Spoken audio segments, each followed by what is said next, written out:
बाजारों से मिले जुले संकेत। एशियाई बाजारों में बढ़त पर कारोबार। एसजीएक्स निफ्टी में भी करीब 100 पॉइंट की तेजी, लेकिन अमेरिकी बाजारों में 3 दिनों की रौनक हुई खत्म। 400 पॉइंट गिरकर बंद हुआ डाउ। आज दिखेगा आरआईएल का राइट्स इशू, 3 जून तक अप्लाई करने का मौका। 1257 रुपीज के भाव पर मिलेगा राइट्स इशू का शेयर। फिलहाल देनी होगी सिर्फ 25% रकम, बाकी पैसा अगले साल। ट्रेड टू ट्रेड में रहेगा आरआईएल के राइट्स एंटाइटलमेंट।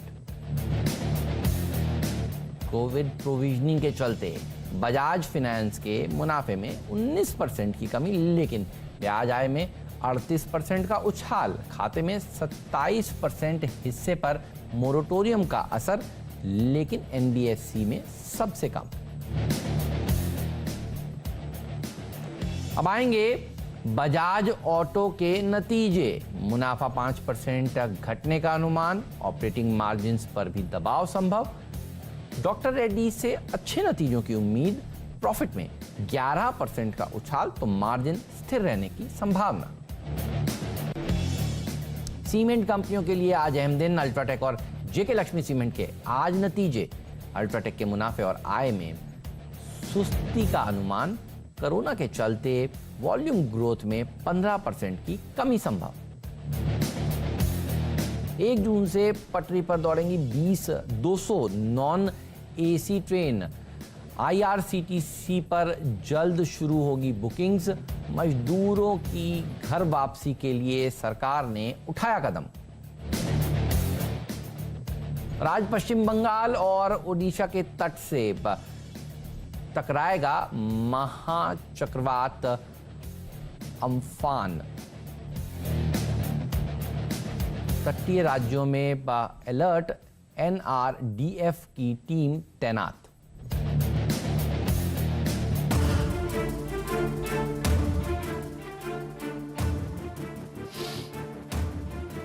जी और ढेर सारे जानकार होंगे हमारे साथ जो आपको बताएंगे कि आज ट्रेड कहां बनता है। तो फंडामेंटल पर्सपेक्टिव हम आपके लिए रखने वाले हैं सामने। गौरांग शाह देंगे हमारा साथ योजीत फाइनेंशियल सर्विसेज के। यही नहीं, टेक्निकली मार्केट कैसा आप दिख रहा है, किन स्टॉक्स में आज तेजी करे, कहां पर मंदी के सौदे ट्रिगर होंगे, राजेश सातपुते से समझेंगे एलएफएस ब्रोकिंग के।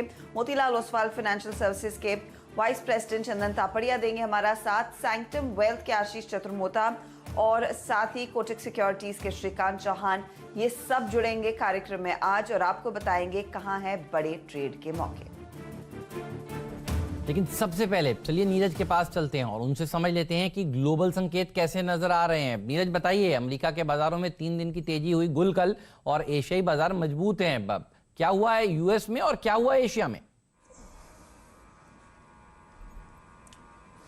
देखिए, 3 दिन की तेजी कल वहां सत्र के आखिरी घंटे तक चलती रही, 100 पॉइंट तक के ऊपर, लेकिन आखिरी घंटे में जाके उसने सब कुछ अपना गंवा दिया और नीचे चला गया। जिस वजह से तेजी थी उसी वजह से गिरावट आई है। आप मॉडर्ना की बात कर रहा हूँ मैं।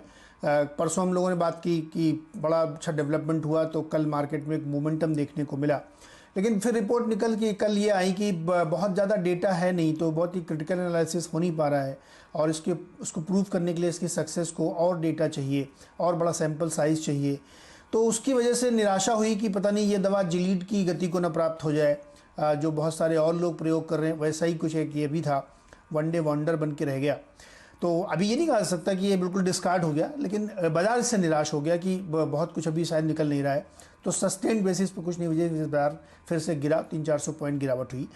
दूसरा एक और रीज़न था, कल वॉलमार्ट ने जो अपने नतीजे पेश किए उसमें ई कॉमर्स ने ज़बरदस्त ग्रोथ दिखाई है, करीब 70% की ग्रोथ उसमें देखने को मिली, लेकिन जो दूसरे ब्रिक एंड मॉर्टर मॉडल हैं वहाँ पे कमज़ोरी देखने को मिली। तो जो गेन्स उसने किए थे वो भी अंत समय जाते जाते कमज़ोर होने लगे। तो एक चिंता ये बन रही है कि आगे जाते हुए क्या मॉडल होगा, क्या किस तरीके से बिजनेसेस फ्लॉरिश करेंगे, वो एक दिक्कत बनी हुई है। तो इसलिए अमेरिकी बाजार या यूरोपियन मार्केट एक मिक्स वे में दिखे। एशिया में होप ट्रेड ये है कि चीन की बड़ी आलोचना हो रही है और बहुत ज़बरदस्त उनके घरेलू फ्रंट पे दिक्कत खड़ी हो रही है। लाखों लोग बेरोजगार हो गए हैं, तो वहाँ मुश्किलें खड़ी हो सकती हैं।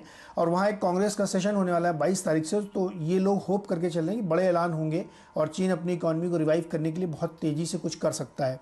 दूसरा एक दिक्कत भी इसी के साथ वो भी जान लीजिए आप लोग कि चीन के खिलाफ जो जांच की बात चल रही थी कि कोविड कहाँ से फैला, इसकी शुरुआत ऑस्ट्रेलिया ने की थी कि इसकी जांच की जानी चाहिए, तो चीन ने रिटेलिएट करके उनके ऊपर 80% की ड्यूटी लगा दी उनके तमाम बार्ले प्रोडक्ट पे। तो ये रिटेलिएशन चल रहा है। तो मिक्स खबरें एशिया से भी हैं। तो मैं तो कहूँगा कि एशिया में भी बहुत अच्छी खबरें नहीं हैं, क्योंकि दिक्कत चीन में भी है, और जो ग्लोबली एक सेटअप बन रहा है चीन के खिलाफ, वो आगे जाते हुए ट्रेड वॉर जैसा भयंकर रूप लेगा। तो हमें इस पे गौर करना चाहिए। तो कल का ट्रेड बहुत ही मिक्स था, एक दिन की बात थी इसलिए तेजी थी। ओके, इसीलिए शायद हमने देखा एशिया में आज थोड़ी सी मुनाफा वसूली देखने को मिल रही है। हालांकि एसजीएक्स निफ्टी 90 पॉइंट के आसपास ऊपर खुलने के इशारे कर रहा है। नीरज, लेकिन भारत में कोविड का डेटा अब ठीक बिल्कुल नहीं लग रहा है, प्लाटू तो हो नहीं रहा है ये कर्व, 1 लाख के ऊपर के आंकड़े, और एक बड़ा हॉटस्पॉट रेड जोन मुंबई बना हुआ है। सच कह रही हैं आप, मुंबई की स्थिति बहुत ही ख़राब है, और यहाँ पे आंकड़ा जो है 1 लाख को पार कर गया है, 1,06,000 से भी ऊपर है। और उसमें सबसे ज़्यादा दिक्कत वाला इलाका अपना महाराष्ट्र ही है, और महाराष्ट्र में भी मुंबई है। मुंबई के जो नंबर्स हैं वो बहुत तेज़ी से बढ़ रहे हैं।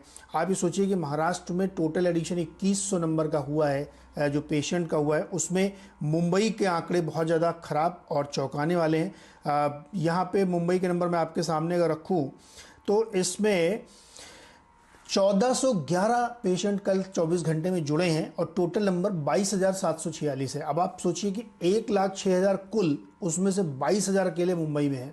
तो स्थिति बिल्कुल अच्छी नहीं है भारत की खास तौर पे, और उसमें भी उन हॉट स्पॉट्स की जहाँ पहले से खराबी स्थिति थी, महाराष्ट्र हो या मध्य प्रदेश हो, तमिलनाडु हो, तो वहाँ पे स्थिति बहुत ख़राब है। और जो आप ट्रेंड लाइन देखेंगे वो बिल्कुल नीचे नहीं आ रही, जिग-जैग भले दिखेगा आपको, लेकिन वो ट्रेंड लाइन ऊपर की तरफ ही बनती हुई दिख रही है। तो जिस रफ्तार से ये केसेस चल रहे हैं, एक स्टडी ये सजेस्ट कर रही थी कि अगर ऐसे ही बढ़ते रहे तो 15 जून के बाद उम्मीद आप रखें कि शायद प्लेटो बनना शुरू होगा, शायद। लेकिन जिस तरह से एडिशन ये रोज़ 1500 खाली मुंबई में हो जाते हैं, मुझे लगता है 15 जून में प्लेटो नहीं बनेगा। तो भारत में बहुत बड़ी दिक्कत है। ठीक बात है, भारत में देखिए दिक्कत है, और इसलिए हमारा मार्केट चल भी